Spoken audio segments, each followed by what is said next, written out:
الحمد لله نحمده ونستعينه ونستغفره ونؤمن به ونتوكل عليه ونعوذ بالله من شرور أنفسنا ومن سيئات أعمالنا من يهده الله فلا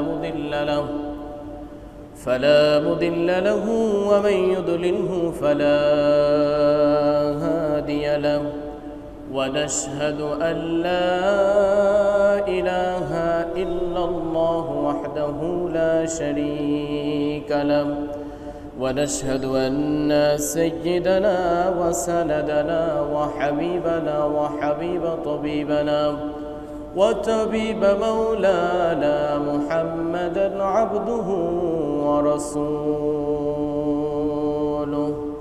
الذي أرسله بالحق بشيرا ونذيرا وداعيا إلى الله بإذنه وسراجا منيرا فقد قال الله تبارك وتعالى في كلامه المجيد والفرقانه الحميد فأعوذ بالله من الشيطان الرجيم بسم الله الرحمن الرحيم وما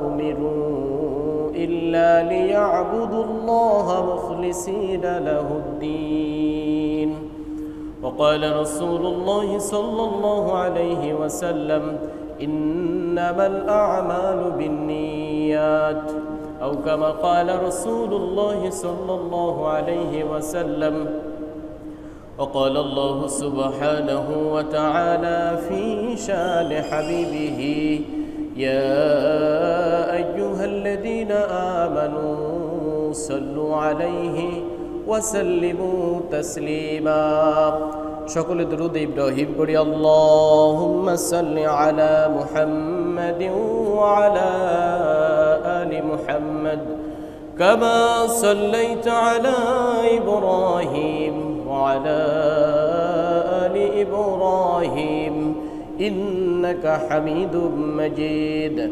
اللهم بارك على محمد وعلى آل محمد كما باركت على إبراهيم وعلى آل إبراهيم إنك حميد مجيد بلغ العلا بكماله كشف الدجى بجماله حسنت جميع خصاله صلوا عليه وآله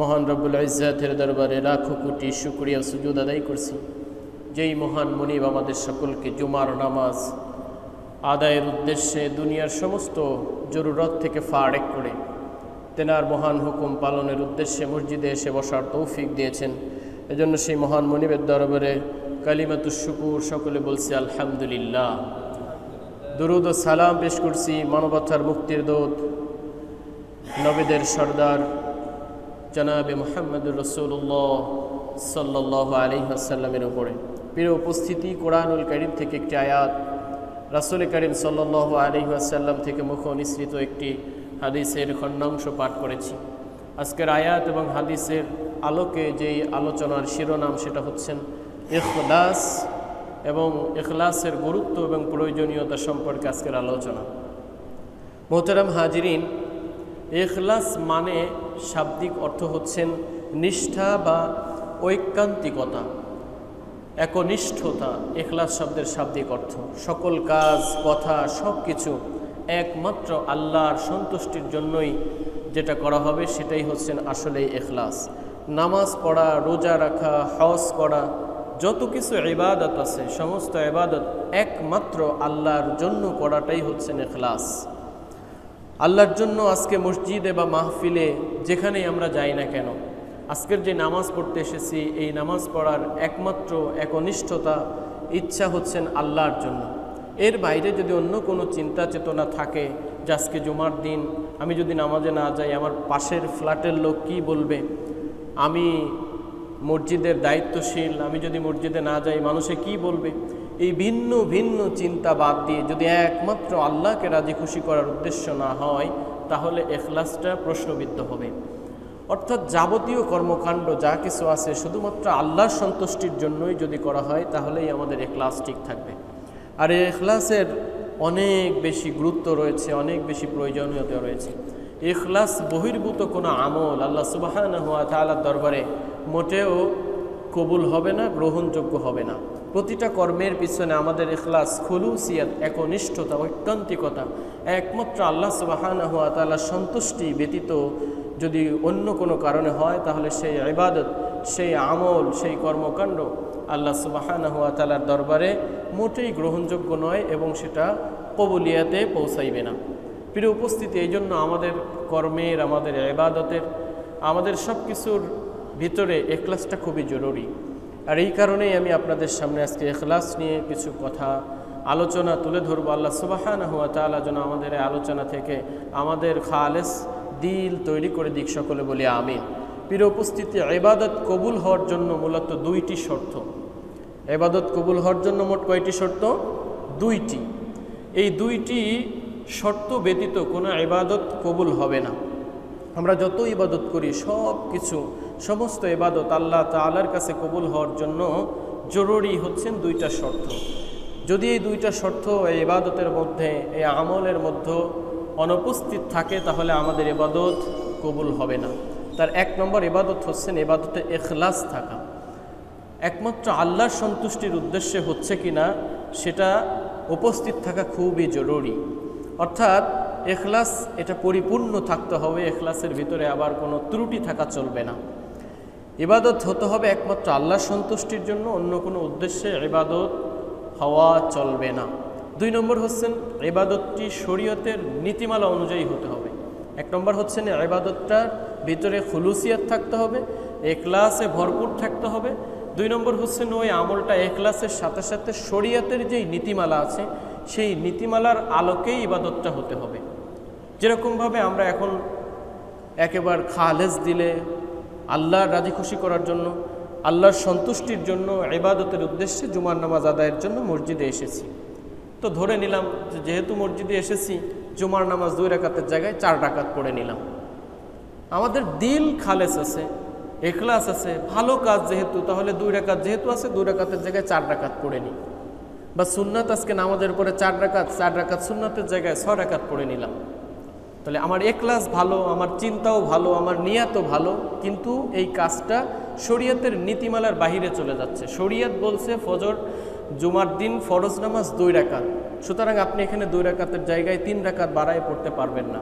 তাহলে একটা ইবাদত, একটা আমল কবুল হওয়ার জন্য শর্ত দুইটা। এক নম্বর হচ্ছেন আপনার ইখলাস থাকতে হবে, 2 নম্বর হচ্ছেন শরীয়তের নীতিমালা অনুযায়ী হতে হবে।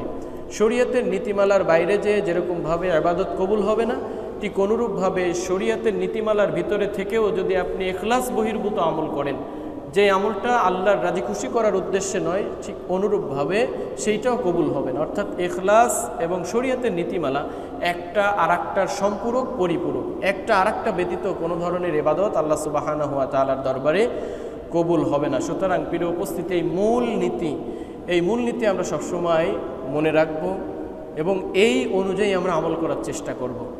সেটা হচ্ছেন ইখলাস এবং 2 নম্বর হচ্ছেন শরীয়তের নীতিমালা। রাসূল সাল্লাল্লাহু আলাইহি ওয়াসাল্লামের দেখানো মত আদর্শ অনুযায়ী, আল্লাহ সুবহানাহু ওয়া তাআলার নির্দেশ অনুযায়ী আমরা আমাদের আমলগুলো করার চেষ্টা করব। ইখলাসের গুরুত্ব, প্রয়োজনীয়তা সম্পর্কে পবিত্র কোরআনে আল্লাহ সুবহানাহু ওয়া তাআলা বিভিন্ন জায়গায় গুরুত্ব আরোপ করেছেন। প্রিয় উপস্থিতি, সূরা আনআমের 162 থেকে 163 নম্বর আয়াতের ভেতরে আল্লাহ সুবহানাহু ওয়া তাআলা ইখলাসের গুরুত্ব তুলে ধরে বলতেছেন, ইখলাস ছাড়া অর্থাৎ খুলুসিয়াত ছাড়া, আল্লাহকে রাজি খুশি ব্যতীত, একনিষ্ঠতা ব্যতীত আল্লাহর দরবারে কোনো আমল কবুল হয় না।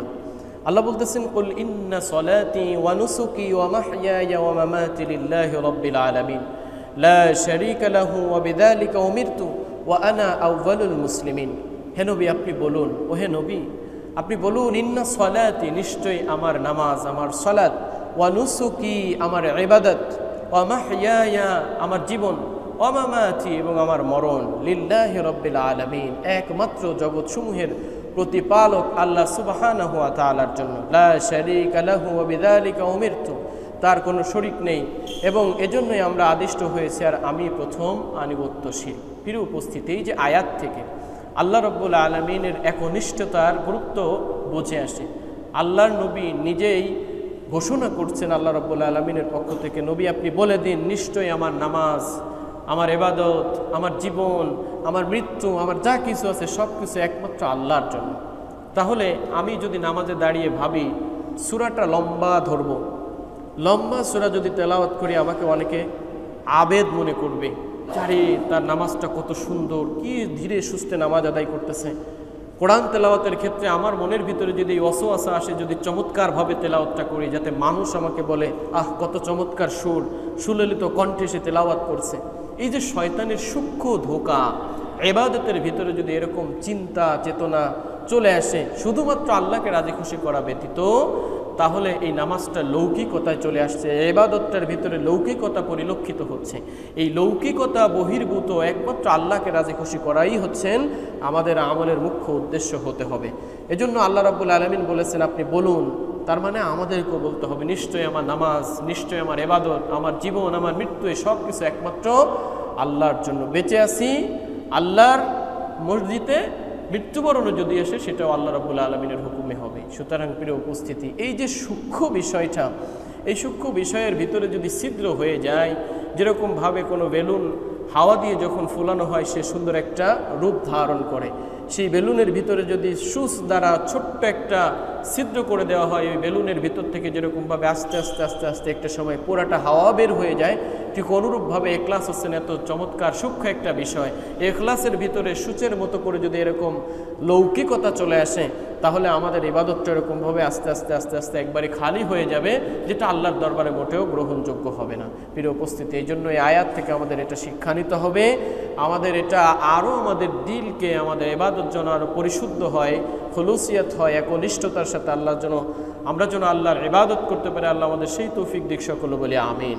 প্রিয় উপস্থিতি, 2 নম্বরে আল্লাহ সুবহানাহু ওয়া তাআলা সূরাতুল বাইয়িনার 5 নম্বর আয়াতের ভিতরে ঘোষণা করেছেন একনিষ্ঠভাবে ইবাদত এবং দ্বীন একমাত্র আল্লাহর জন্য হতে হবে। আল্লাহ বলেছেন ওয়ামা উমিরু ইল্লা লিয়াবুদুল্লাহা মুখলিসিনা লাহুদ্দীন, তারা আদিষ্ট হয়েছে ওয়ামা উমিরু ইল্লা লিয়াবুদুল্লাহ, একমাত্র আল্লাহর ইবাদতের জন্যই তারা আদিষ্ট হয়েছে, মুখলিসিনা লাহুদ্দীন, অর্থাৎ ইবাদত করে তার জন্য দ্বীনকে একনিষ্ঠ করা একমাত্র এই যে নির্দেশনা, এই নির্দেশনা শুধুমাত্র একমাত্র আল্লাহর উদ্দেশ্যেই হতে হবে। আল্লাহ রাব্বুল আলামিন অন্য আয়াতের ভিতরে বলেছেন সূরা জুমার আয়াত নম্বর 2 এবং 3 নম্বর আয়াতে, আনুগত্য এবং ইবাদত একনিষ্ঠভাবে একমাত্র আল্লাহর জন্যই হতে হবে। আনুগত্য বলেন, তাকওয়া বলেন, খোদাভীতি বলেন, ইবাদত বলেন, এই সব কিছু হতে হবে একমাত্র আল্লাহর জন্য।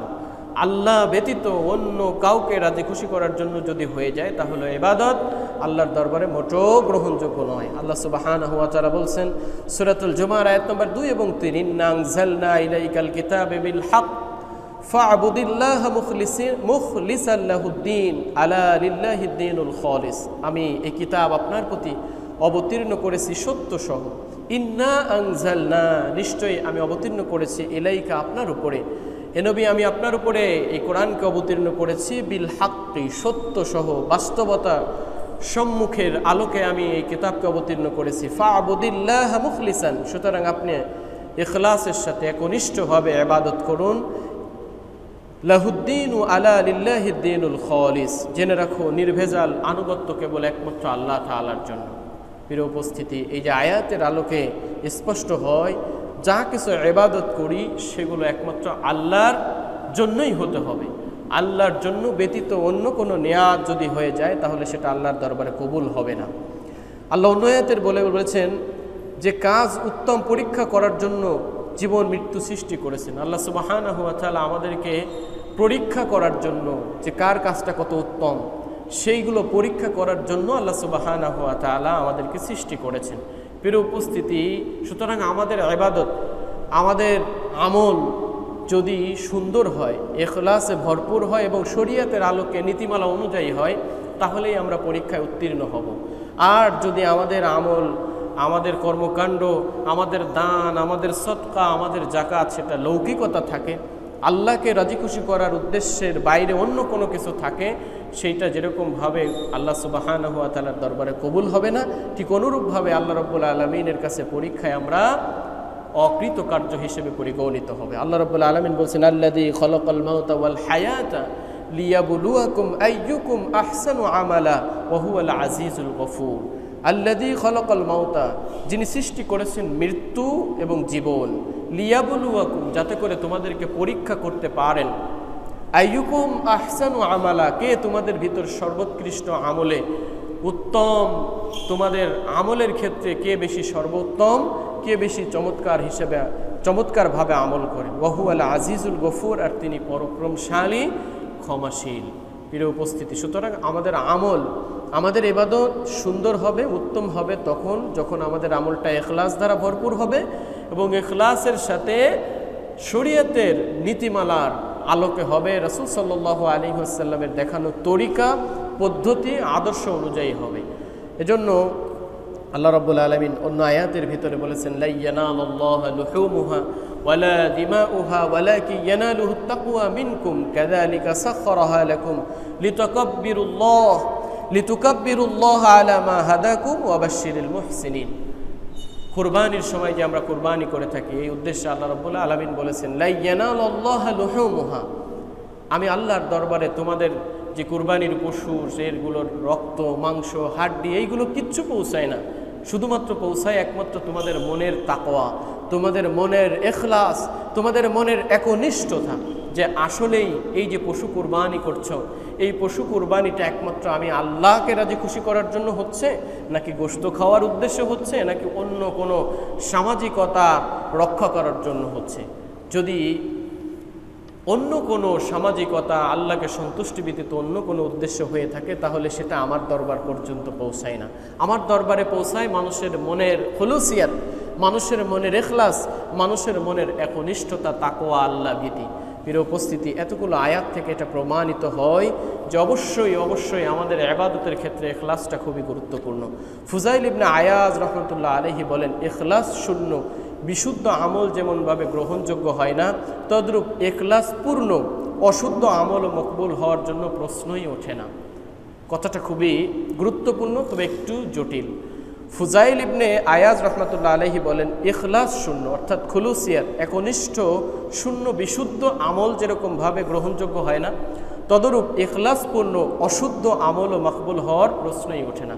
অর্থাৎ ইখলাস এবং শরীয়তের আলোকে বিশুদ্ধ হতে হবে, নীতিমালার আলোকে হতে হবে, এই একটা আরেকটার সম্পূরক। ইখলাস যেরকমভাবে জরুরি, ঠিক অনুরূপভাবে শরীয়তের আলোকে নীতিমালার অনুযায়ী আমলটা হতে হবে। এই দুইটা একটা আরেকটা সম্পূরক এবং পরিপূরক, দুইটা সঙ্গে নিয়ে আমাদের আমল করতে হবে।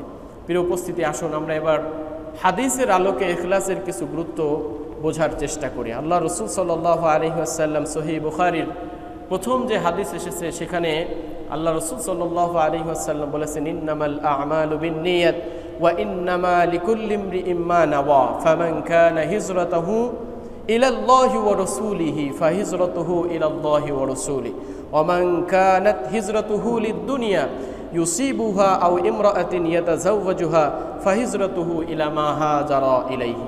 রাসূল সাল্লাল্লাহু আলাইহি ওয়াসাল্লাম বলতেছেন, নিশ্চয়ই সমস্ত আমল নির্ভর করে তার নিয়াতের উপরে।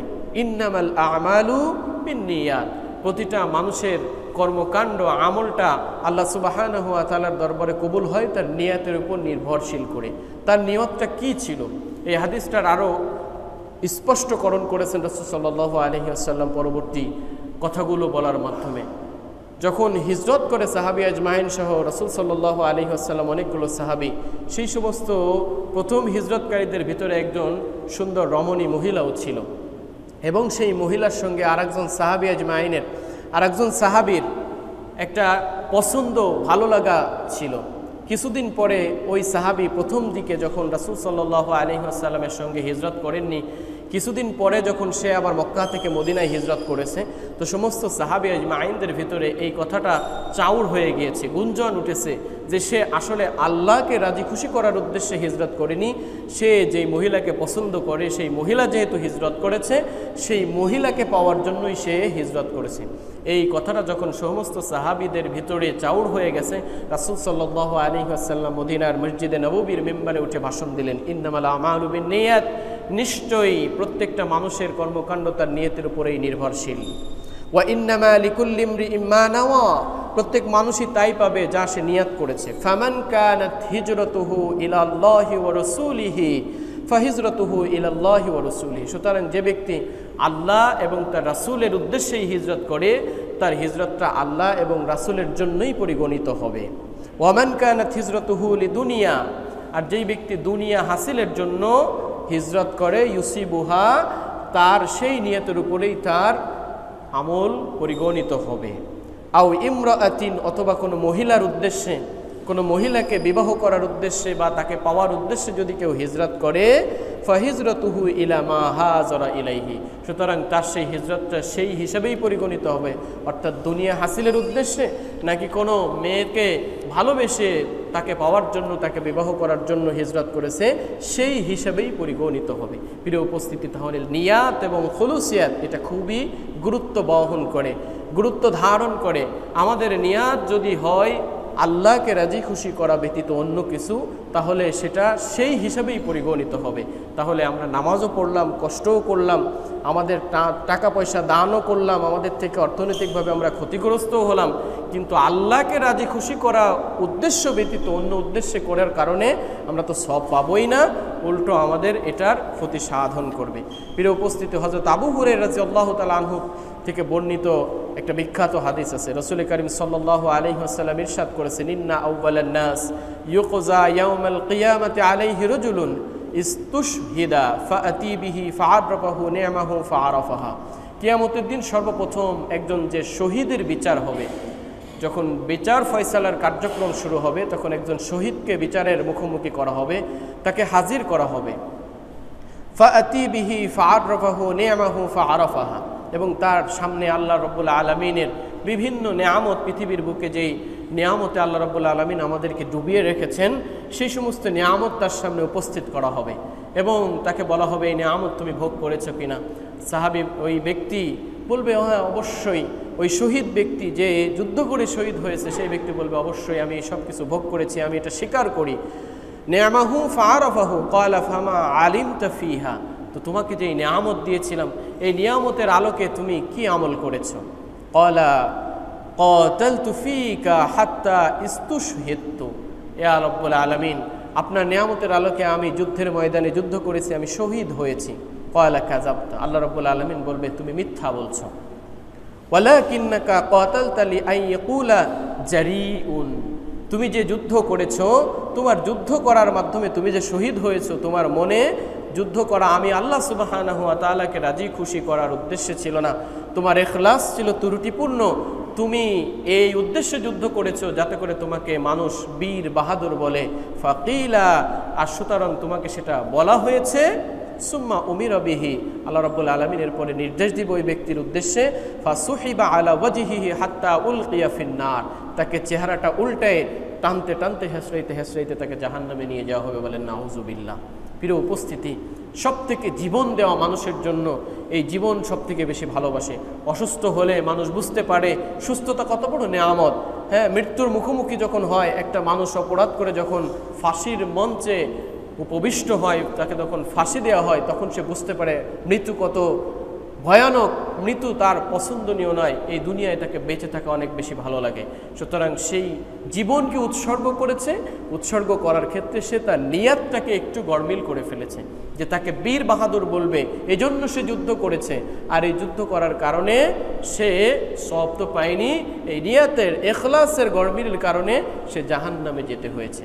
প্রিয় উপস্থিতি, তাহলে সবথেকে দামি জিনিস, মহব্বতের জিনিস, ভালোবাসার জিনিস যে জীবন, সেইটা উৎসর্গ করেছে, কিন্তু নিয়াতের গরমিলের কারণে সে জান্নাত তো প্রাপ্ত হয়নি, বরং সে জাহান্নামে চলে গিয়েছে। প্রিয় উপস্থিতি, এই জন্য আজকের যে আলোচনা ইখলাস এবং এর গুরুত্ব, এর প্রয়োজনীয়তা অনেক বেশি, অনেক ভারত্ব।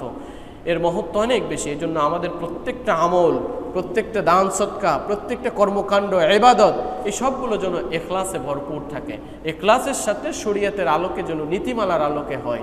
প্রিয় উপস্থিতি, এরপরে আল্লাহ রাব্বুল আলামিন আরেকজন লোককে নিয়ে আসবেন, ওয়ারাজুলুন তাআল্লামাল ইলমা ওয়া আল্লামাহু ওয়া ক্বরাআল কুরআন। একজন ব্যক্তি যে ইলম শিখেছে এবং সে ইলম অনুযায়ী আমল করার সাথে সাথে অন্যদেরকেও শিক্ষা গ্রহণ করায়ছে, অর্থাৎ শিক্ষা দিয়েছে। ওয়া ক্বরাআল কুরআন, এবং কোরআন শিখেছে, কোরআন পড়েছে।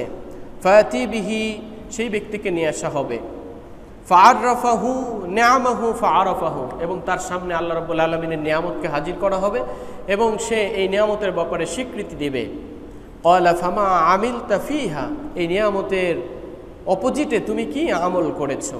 ক্বালা তাআল্লামতুল ইলমা ওয়া আল্লামাতুহু ওয়া ক্বরাআতু ফিকাল কুরআন। আল্লাহ সুবহানাহু ওয়া তাআলার দরবারে ওই আলেম, যিনি কোরআন শিখেন বা কোরআন শিক্ষা দিয়েছেন, তিনি তো অবশ্যই আলেম, তিনি একজন কারি। তিনি আল্লাহ রাব্বুল আলামিনের সামনে বলবেন, ইয়া রাব্বুল আলামিন, আমি ইলম শিখেছি, সেই অনুযায়ী আমল করেছি এবং মানুষকে তো এটা আমি শিখাইছি। ওয়া ক্বরাআল কুরআন, আমি কোরআন পড়েছি সুন্দরভাবে। ওয়া ক্বরাআতু ফিকাল কুরআন, আমি কোরআন পড়েছি। ফামা ক্বালা রাব্বুল আলামিন, ক্বালা আল্লাহু সুবহানাহু ওয়া তাআলা কাযাবতা, আপনি মিথ্যা বলছেন, তুমি মিথ্যা বলছো। ওয়ালাকিন্নাকা তাআল্লামতাল ইলমা, তুমি ইলম এই জন্য শিখেছো, লিইউকালু আলিমুন, যাতে করে তোমাকে তোমার সমাজের সমস্ত মানুষ তোমাকে আলেম বলে, এই কারণেই তুমি ইলম শিখেছো। ওয়া ক্বরাআতাল কুরআন, আর তুমি যে কোরআন সুন্দর সুন্দর করে পড়তে, এটা আমি আল্লাহকে রাজি খুশি করার উদ্দেশ্যে তুমি পড়নি। হুয়া কারিউন লিইউকালু হুয়া কারিউন, যাতে করে মানুষ তোমাকে বলে তুমি একজন সুন্দর কারি, সুললিত কণ্ঠে তুমি তেলাওয়াত করতে পারো। সুতরাং মানুষের কাছ থেকে তুমি যেই চাওয়া, তোমার যেই পাওয়া, সেটা তুমি পেয়ে গিয়েছো। মানুষ তোমাকে কারিও বলেছে, মানুষ তোমাকে আলেমও বলেছে। ফাকাদ কিলা সুম্মা উমিরা বিহি ফাসুহিবা আলা ওয়াজহিহি হাত্তা উলকিয়া ফিন্নার, তাকে উল্টা করে টানতে টানতে হেসরাইতে হেসরাইতে তাকে জাহান্নামে নিয়ে যাওয়া হবে। প্রিয় উপস্থিতি, এই হাদিসটা আরও লম্বা আছে। ওয়ারুজুলুন ওয়াসা আল্লাহু আলাইহি ওয়া আতাহু মিন আসনাফিল মালি কুল্লিহি, যেই ব্যক্তি আল্লাহ রাব্বুল আলামিনের প্রত্যেকটা সেক্টরে দান খয়রাত করে, সেই ব্যক্তিকে আল্লাহ রাব্বুল আলামিনের কাছে হাজির করা হবে। সেই ব্যক্তিকে বলা হবে, তুমি যে নিয়ামত দেখো, এগুলো কি চেনো? সে স্বীকৃতি দেবে, হ্যাঁ, এই সমস্ত নিয়ামত আমি ভোগ করেছি। আল্লাহ রাব্বুল আলামিন জিজ্ঞাসা করবে, তাহলে এই নিয়ামতের অপোজিটে তুমি কি আমল করেছো? ব্যক্তি বলবে, আল্লাহ রাব্বুল আলামিন, আপনার পছন্দনীয় এমন কোনো খাত নাই, এমন কোনো সেক্টর নেই যেই সেক্টরে আমি আমার পক্ষ থেকে দান খয়রাত করিনি। আল্লাহ রাব্বুল আলামিন বলবেন, ফাকাযাবতা, তুমি তো মিথ্যা বলছো। লিইউকালু জাওয়াদুন, তুমি যে দান করেছো, এই দানটা আমার রাজি খুশির জন্য করনি, তোমার নিয়ত ছিল যাতে করে মানুষ তোমাকে দানবীর বলে। জাওয়ারুন, আল্লাহ রাসূল সাল্লাল্লাহু আলাইহি ওয়াসাল্লাম বলতেছেন, যাতে করে মানুষ তোমাকে দানবীর বলে। ফাকিলা, তোমাকে সেটা বলা হয়েছে, সুতরাং তাকেও জাহান্নামের ভিতরে টানতে টানতে নিয়ে যাওয়া হবে। এই লম্বা হাদিস থেকে আমাদের এটাই শিক্ষণীয় বিষয় হচ্ছেন যে আমাদের কর্মকাণ্ডের ভিতরে ইখলাস সূচের মতো করে যেন ছিদ্র না হয়ে যায়।